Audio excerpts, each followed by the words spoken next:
कोमल कली मचा दे मायाज खलबली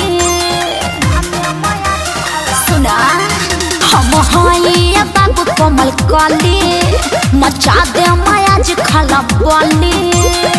हमरा से लइका सब पूछत बड़ काहे तू तोड़ पावेलु है छाती पानून दार के मुआ बेलू हो नागिन जस कमर लपका बेलू हो अपना आगे पीछे गेहूं घुमा बेलू हो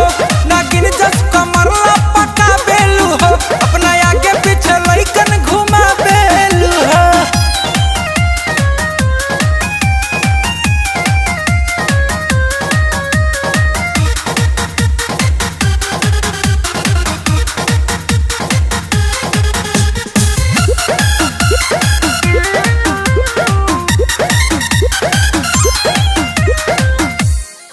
समुंदर हई हो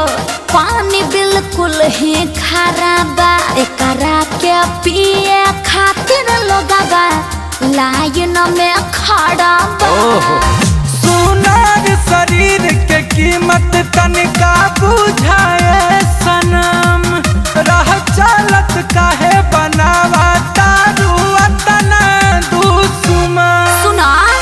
कौन छुई छुई जे मुई जनी कह हड़का बेलू हो समझ छाती पानून दार के तड़पा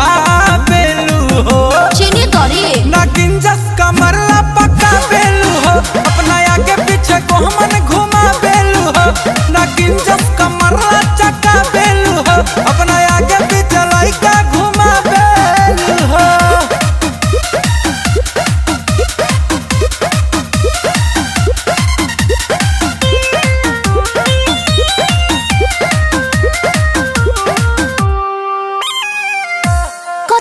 रंगबाज के नजर तो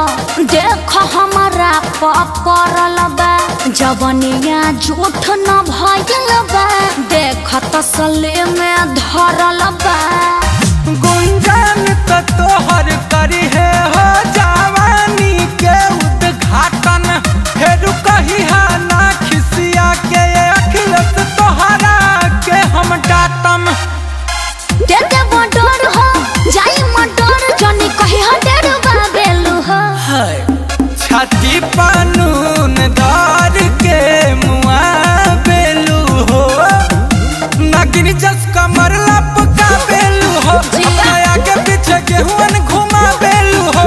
नागिन जस कमर लपका बेलू हो अपना आगे पीछे लइकन घुमा बेलू हो अरे कोबरा अजगर सब नचा देव।